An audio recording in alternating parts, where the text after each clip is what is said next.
अस्सलाम वालेकुम दोस्तों, कैसे हैं आप सब लोग। उम्मीद करती हूँ खैर खैरियत से होंगे। दोस्तों, आज मैं आप लोगों के लिए लेकर आई हूँ बहुत ही मज़ेदार से अंडे छोले बनाने की रेसिपी। इतने मज़ेदार अंडे छोले बनते हैं, सिखाए तो मैंने आपको और भी बहुत कई स्टाइल के हैं, लेकिन आज का स्टाइल थोड़ा सा यूनिक है। और जब आप इसको बनाएंगे तो यकीन मानिए कि आपका दिल खुश हो जाएगा, आप इसको इसी तरह बनाना पसंद करेंगे। क्योंकि आज जो मैं अंडे छोले का सालन बना रही हूँ, इसके अंदर एक सीक्रेट मौजूद है, जिसकी वजह से इसका जायका हज़ार गुना बढ़ जाएगा और बहुत ही यमी बनकर तैयार हो सकते हैं। अगर आप इसको ब्रेकफास्ट में खाना चाहें या लंच में या डिनर में, हर तरह के लिए मौजू है ये अंडे छोले की रेसिपी। तो चलिए रेसिपी स्टार्ट करते हैं। बिस्मिल्लाहिर्रहमानिर्रहीम। यहाँ पर मैंने बहुत खूबसूरत सी कढ़ाई ले ली है और उसके अंदर मैंने शामिल कर दिया है हाफ कप कुकिंग ऑयल।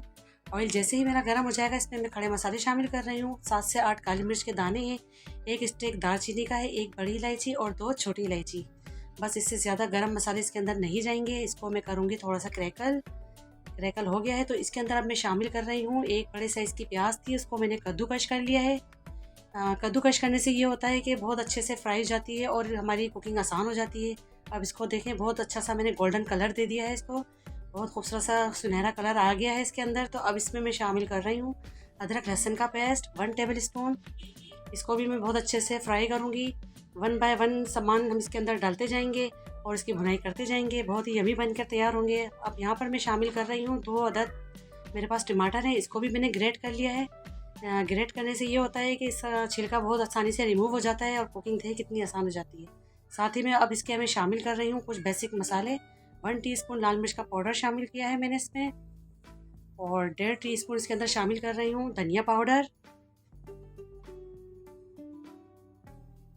और देखें, धनिया पाउडर भी चला गया है इसके अंदर। और 1/4 टीस्पून इसके अंदर हल्दी शामिल करूँगी, नमक शामिल करूँगी हस्बे ज़रूरत। तो नमक आप देख कर डालिएगा, क्योंकि छोले उबालते वक्त मैंने नमक का इस्तेमाल वहाँ भी किया है, तो इसलिए नमक मैंने हाफ़ टी स्पून डाला है। और हल्दी भी चली गई इसके अंदर 1/4 टीस्पून। और ये पिसा हुआ ज़ीरा है 1 टीस्पून।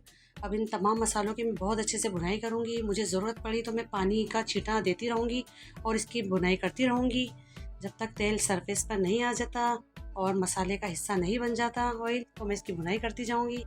तो अब इसका जायका बहुत अच्छा करने के लिए, इस हज़ार गुना बढ़ाने के लिए इसके अंदर सीक्रेट में यही शामिल करूंगी कि चिकन पाउडर है मेरे पास, जो कि बहुत इजीली सब जगह मिल जाता है। 1 टीस्पून इसके अंदर शामिल कर दिया है मैंने चिकन पाउडर। इसके डालने से इसका शानदार बहुत अच्छा इसका टेस्ट निकल कर आएगा।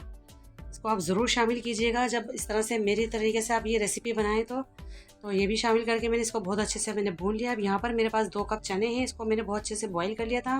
रात को इसको मैंने भिगो दिया था सोडे के पानी में, और ये थोड़ा सा मैं रोक रही हूँ। अब ये मैं क्यों रोक रही हूँ ये मैं आगे चल के बताती हूँ आपको। तो ये यहाँ पर मैंने शामिल कर दिए हैं चने उबले हुए, और चने भी देख सकते हैं आप कितने ज़बरदस्त उबले हुए हैं, ना ही ज़्यादा हार्ड है और ना ही बहुत ज़्यादा नरम है। आपको भी ऐसे ही उबालने हैं। अब इसको पहले बहुत अच्छे से मिक्स कर लेती हूँ ताकि इसका जायका बहुत अच्छे से बढ़ जाता है इस तरह से करने से। अब जो मैंने छोले रोके थे थोड़े से, उसका मैंने पेस्ट बना लिया है। किसी भी चीज़ की मदद से आप इसका पेस्ट तैयार कर सकते हैं इस तरह से। और इसको भी मैं मिक्स कर रही हूँ। इससे क्या होता है कि बहुत अच्छी सालन में थिकनेस आ जाती है और बहुत अच्छे से लगते हैं, गाढ़े गाढ़े लगते हैं खाने में और मज़ा आता है। तो इस तरह से मैंने थोड़े से चनों को मैश कर लिया था। अब इसको मुझे ग्रेवी लगानी है, तो इसी का जो स्टॉक बचा हुआ था वो स्टॉक मैं इसके अंदर डाल रही हूँ, क्योंकि असल फ्लेवर इसी के अंदर मौजूद है। अगर आपके पास छोलों का पानी नहीं बचता तो आप सादा पानी भी शामिल कर सकते हैं, लेकिन मैं इसी के ही स्टॉक से इसकी ग्रेवी लगा रही हूँ। आप देख सकते हैं, और कितने थिक रखने हैं कितने पतले रखने हैं ये आप अपने हिसाब से देख सकते हैं। तो चलिए मैं इसको थोड़ी देर के लिए कवर कर देती हूँ धीमी आँच पे। 5 मिनट के बाद फिर मैं देखती हूँ। तो देख लेते हैं, 5 से 7 मिनट हो गए हैं इसको पकते हुए धीमी आंच पे, और माशाल्लाह से कितनी ज़बरदस्त इसकी लुक आई है। सरफेस पर आप देखें ऑयल भी आ चुका है इसके, और इसकी थिकनेस चेक करें आप, यमी लग रहे हैं देखने में, गाढ़े गाढ़े से घुले घुले से अच्छे लगते हैं ये खाने में। अब इसमें मैं शामिल कर रही हूँ हाफ़ टी स्पून काली मिर्च कुटी हुई। आप बिल्कुल हाथ के हाथ ताज़ी कूट कर डालिएगा, इसका फ्लेवर बहुत शानदार निकलता है। और 1 टीस्पून इसके अंदर कसूर की मेथी शामिल की है मैंने। 2 से 3 हरी मिर्च शामिल की है, आप चाहे तो काट कर भी डाल सकते हैं। बस इसको मैं 5 मिनट का और दम लगाऊंगी। बहुत ही फ्लेवरफुल, बहुत ही यमी बनकर आज के तैयार हुए हैं। अगर आपको मेरी रेसिपी छोले से रिलेटेड और भी चाहिए तो मैं जो आपको सिखा चुकी हूँ मैं उसका लिंक आपको डिस्क्रिप्शन बॉक्स में दे दूँगी।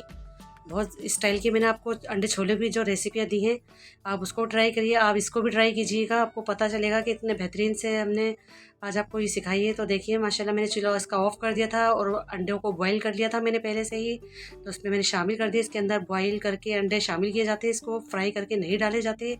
और इसकी आप थिकनेस चेक करें और इसकी लुक चेक करें माशाल्लाह, ये देखिए कितनी बेहतरीन सी और इतने गाढ़े गाढ़े से मैंने बनाए हैं। मुझे पतले बिल्कुल भी नहीं पसंद। तो चलिए मैं इसको सर्व करके भी दिखा देती हूँ। तो ये देखिए माशाल्लाह अल्हम्दुलिल्लाह कितनी बेहतरीन लुक के साथ इतने गाढ़े गाढ़े से इतने घुले घुले से अंडे छोले का सालन मैंने आज आपको बनाकर दिखाया है। इसको ज़रूर ट्राई कीजिएगा, इसका फीडबैक दीजिएगा मुझे, अपने दोस्तों में फैमिली मेम्बर्स में ज़रूर शेयर किया करें। रेसिपी अच्छी लगती है तो प्लीज़ लाइक किया करें, और चैनल पर अगर नए हैं तो चैनल को भी ज़रूर सब्सक्राइब किया करें। ये आपकी तरफ से प्यार होता है, मेरी हौसला अफजाई होती है कि मैं अच्छा काम कर रही हूँ। तो प्लीज़ इस बात का आप ख्याल रखा करें, रेसिपी को ज़रूर लाइक किया करें। तो आई होप आपको आज की ये मेरी रेसिपी ज़रूर पसंद आई होगी। पसंद आई तो लाइक करिए, शेयर करिए, सब्सक्राइब करिए, दुआओं में याद रखिए। मिलती हूँ नेक्स्ट रेसिपी के साथ, जब तक के लिए अल्लाह हाफिज़।